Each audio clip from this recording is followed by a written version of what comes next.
I don't wanna go to school tomorrow, I can study thinking about you, and you know I always do. Assalamualaikum warahmatullahi wabarakatuh. Kenalkan, nama saya Nova Suci Magfirah dengan NIM 126405201003, kelas Manajemen Bisnis Syariah 3A. Video ini saya buat untuk memenuhi nilai ujian tengah semester mata kuliah Pemberdayaan Ekonomi dengan dosen pengampu Muhammad Al-Hada Fuadillah Habib S-Sosio. Review jurnal, judul Kajian Teoritis Pemberdayaan Masyarakat dan Ekonomi Kreatif. Jurnal Ar-Rihla, Journal of Islamic Tourism, Halal Food, Islamic Traveling and Creative Economy, volume 1, halaman 106 sampai dengan 134, tahun terbit 2021, dengan penulis Muhammad Al-Hada Fuadillah Habib. Pendahuluan. Secara konseptual, pemberdayaan masyarakat dapat didefinisikan sebagai suatu tindakan sosial dari penduduk sebuah komunitas yang mengorganisasikan diri dalam membuat perencanaan dan tindakan kolektif untuk memecahkan masalah sosial atau memenuhi kebutuhan sosial sesuai dengan kemampuan dan sumber daya yang dimiliki. Dalam pendapat lain, pemberdayaan masyarakat didefinisikan sebagai sebuah konsep pembangunan ekonomi yang merangkum nilai-nilai sosial. Konsep ini mencerminkan paradigma baru pembangunan, yakni bersifat people-centered atau berpusat pada manusia, participatory atau partisipatif, empowering atau memberdayakan, dan sustainable atau berkelanjutan. Tujuan penelitian. Penelitian ini ditujukan untuk membahas secara teoritis konsep pemberdayaan masyarakat, latar belakang munculnya konsep pemberdayaan masyarakat, teori-teori pemberdayaan masyarakat yakni teori ABCD dan teori stakeholders, konsep peningkatan ekonomi masyarakat, konsep ekonomi kreatif, tipologi masyarakat dalam pemberdayaan masyarakat, serta alur pemberdayaan masyarakat melalui pembentukan badan usaha milik desa atau BUMDesa. Metode penelitian. Metode yang digunakan pada penelitian ini yaitu deskriptif kualitatif dengan menggunakan kajian eksploratif terhadap literatur. Adapun teknik pengumpulan data menggunakan teknik studi pustaka. Studi pustaka sendiri merupakan kegiatan pengumpulan data dari berbagai sumber atau literatur yang dibutuhkan dalam penelitian. Latar belakang konsep pemberdayaan masyarakat. Munculnya konsep pemberdayaan masyarakat atau social empowerment sebagai akibat dari kegagalan konsep pembangunan atau development yang pernah diterapkan sebelumnya di Indonesia atau di masa Orde Baru dan diterapkan di negara-negara berkembang Asia lainnya. Konsep pembangunan yang dibawa oleh paradigma ekonomi neoklasik ini begitu mendewakan industrialisasi dan mekanisme trickle-down effect atau efek rambatan yang terbukti tidak mampu mensejahterakan masyarakat secara merata. Implikasi nyata kegagalan konsep pembangunan terpusat adalah adanya ketimpangan kesejahteraan antara wilayah perkotaan dan pedesaan. Adapun implikasi negatif dari penerapan ekonomi neoklasik diantaranya 1. Mempersempit lapangan pekerjaan. Hal ini dikarenakan dalam ekonomi neoklasik lebih menekankan industrialisasi sehingga meminimalisir tenaga kerja dengan dalih efisiensi. 2. Tergadaikannya kedaulatan ekonomi bangsa. Karena dalam ekonomi neoklasik, semua sumber daya sebisa mungkin dikomersialisasikan atau dijual untuk mendapatkan keuntungan sebesar-besarnya. 3. Tidak terjaminnya kesejahteraan buruh. Kondisi ini terjadi karena negara yang menerapkan ekonomi neoklasik sengaja menekan upah pekerja untuk menarik investor asing. Teori ABCD atau Asset Based Community Development. ABCD merupakan model pemberdayaan masyarakat yang mengutamakan pemanfaatan aset dan potensi yang dimiliki oleh komunitas masyarakat setempat. Dalam pendekatan ini, masyarakat dianggap sebagai aset berharga bagi desa. Komunitas yang ada di desa, misalnya BUMDesa, ibu-ibu PKK, kelompok tani, atau kelompok remaja, merupakan aset desa yang sangat berharga. Pemberdayaan masyarakat dengan pendekatan ABCD ini merupakan sebuah alternatif pemberdayaan masyarakat dengan menggunakan aset lokal sebagai penekannya. Dalam pemberdayaan, diperlukan adanya fasilitator yang berperan untuk mengidentifikasi berbagai potensi yang telah dimiliki oleh masyarakat. Pelaksanaan pemberdayaan masyarakat dengan pendekatan ABCD secara umum memiliki 4 komponen yang perlu dilakukan, yaitu 1. Problem-based approach merupakan potensi yang dimiliki oleh masyarakat berupa kesadaran akan masalah yang tengah dihadapi. 2. Aspek need-based approach merupakan aspek terpenuhinya kebutuhan dasar anggota masyarakat. 3. Aspek right-based approach merupakan aspek pemberdayaan masyarakat dengan menggunakan kekayaan atau materi untuk pemberdayaan masyarakat. 4. Aspek asset-based approach merupakan aspek pemberdayaan masyarakat dengan menggunakan potensi dasar yang telah dimiliki oleh masyarakat sendiri. Selain keempat aspek yang telah disebutkan sebelumnya, ada satu aspek lain yang perlu diperhatikan juga dalam pemberdayaan masyarakat, yaitu aspek sumber daya alam. Teori stakeholders. Secara konseptual, stakeholders dapat didefinisikan sebagai orang atau kelompok yang memiliki keterikatan didasari oleh kepentingan tertentu. Kegiatan pemberdayaan masyarakat ini tentu saja tidak terlepas dari peran para pemangku kepentingan atau stakeholders, seperti pemerintah sebagai pembuat, penyusun, dan pelaku pemberdayaan, kemudian pihak swasta, akademisi, masyarakat yang diberdayakan, dan berbagai pihak lainnya. Asumsi dasar dari teori stakeholders menyatakan bahwa semakin kuat hubungan antara stakeholders, maka akan semakin baik hasil dari pemberdayaan masyarakatnya. Sebaliknya, semakin buruk hubungan antar stakeholders, maka akan semakin sulit mencapai keberhasilan dalam upaya pemberdayaan masyarakat.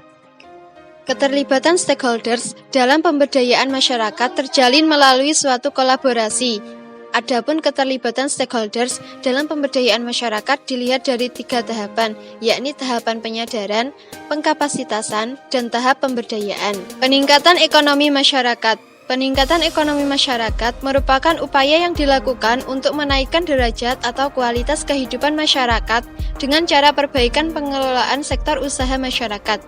Peningkatan ekonomi masyarakat mempunyai 3 tahapan. 1. Tahap assessment adalah tahap awal yang perlu dilakukan untuk melakukan pemetaan aspek permasalahan yang tengah dihadapi oleh masyarakat serta potensi yang dimiliki. Metode yang biasa dilakukan adalah dengan melakukan observasi, wawancara mendalam kepada masyarakat, dan studi pustaka. Tahap kedua adalah pelatihan. Di tahap ini masyarakat diberikan pelatihan dengan didukung oleh berbagai alat bantu untuk melakukan praktek secara langsung dan dibantu dengan praktisi dan akademisi yang berkualitas.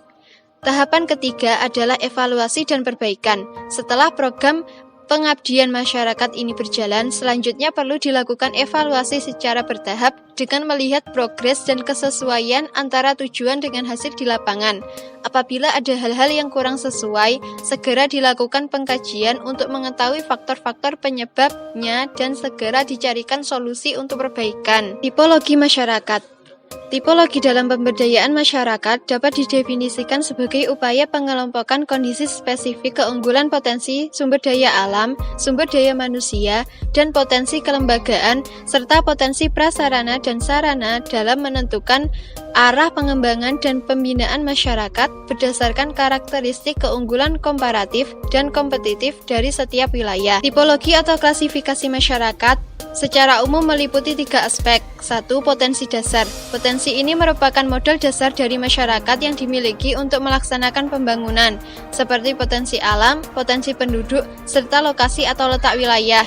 2. Tipe masyarakat. Tipe ini ditentukan berdasarkan pendekatan potensi dominan yang telah menjadi sumber penghasilan utama sebagian besar masyarakat. 3. Tingkat perkembangan masyarakat. Tingkat perkembangan masyarakat bisa dilihat atau diukur berdasarkan indikator tingkat perkembangan masyarakatnya. Adapun yang menjadi indikator tingkat perkembangan masyarakat diantaranya adalah 1. Perkembangan infrastruktur.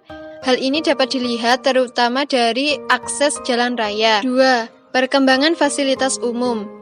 Berbagai fasilitas yang dibutuhkan untuk menunjang berbagai aspek kehidupan masyarakat agar semakin maju diantaranya adalah pasar yang memadai, sekolahan, dan puskesmas. 3. Perkembangan akses informasi. Sangat jarang ditemukan sebuah masyarakat dengan akses informasi yang minim bisa berkembang dengan pesat.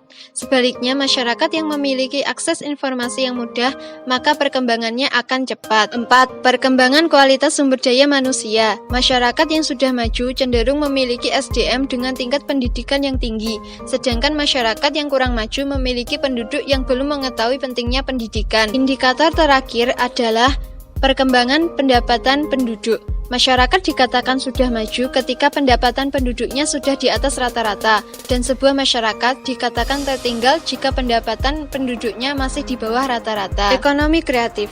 Ekonomi kreatif merupakan suatu konsep untuk merealisasikan pembangunan ekonomi masyarakat yang berkelanjutan berbasis kreativitas. Di era ekonomi kreatif, nilai ekonomi dari suatu produk atau jasa tidak lagi ditentukan oleh bahan baku atau sistem produksi seperti pada era industri, tetapi lebih kepada pemanfaatan kreativitas dan penciptaan inovasi melalui perkembangan teknologi yang semakin maju. Terdapat 3 hal pokok yang menjadi dasar dari ekonomi kreatif.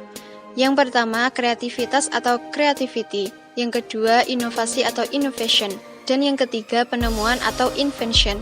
Pelaku industri kreatif saat ini lebih banyak didominasi oleh generasi muda dan bersifat non-formal. Hasil kreasi dari generasi muda seringkali sangat kreatif sehingga menjadi potensi tersendiri bagi industri dan bisnis yang menguntungkan. Alur pemberdayaan masyarakat melalui pembentukan BUMDesa. BUMDesa merupakan sebuah lembaga usaha desa yang dikelola oleh pemerintah desa bersama dengan masyarakat setempat. Tujuan dari pembentukannya adalah untuk memperkuat perekonomian serta meningkatkan kesejahteraan masyarakat desa. Adapun untuk mengoptimalkan potensi BUMDesa, perlu adanya upaya pemberdayaan masyarakat, baik yang dilakukan oleh pemerintah, misalnya dinas, PMD, BUMN, lembaga sosial atau kemasyarakatan, maupun pihak swasta. Alur pemberdayaan masyarakat melalui pembentukan BUMDesa adalah sebagai berikut. Langkah pertama yang perlu dilakukan dalam program pemberdayaan masyarakat adalah melakukan koordinasi dengan pemerintah desa. Setelah melakukan koordinasi dengan pemerintah desa dan sudah mendapat persetujuan, tahap selanjutnya adalah melakukan persiapan pembentukan BUMDesa. Setelah seluruh tahap persiapan dilaksanakan dengan baik, langkah selanjutnya adalah pembentukan BUMDesa. Tahap selanjutnya setelah BUMDesa terbentuk secara resmi adalah proses pemberdayaan BUMDesa. Proses pemberdayaan ini sangat penting dilakukan agar BUMDesa yang sudah dibentuk benar-benar bisa berjalan sebagaimana mestinya. Setelah pemberdayaan BUMDesa dilakukan dalam jangka waktu tertentu, selanjutnya dilakukan monitoring dan evaluasi. Monitoring dan evaluasi ini menggunakan indikator-indikator keberhasilan yang telah ditentukan.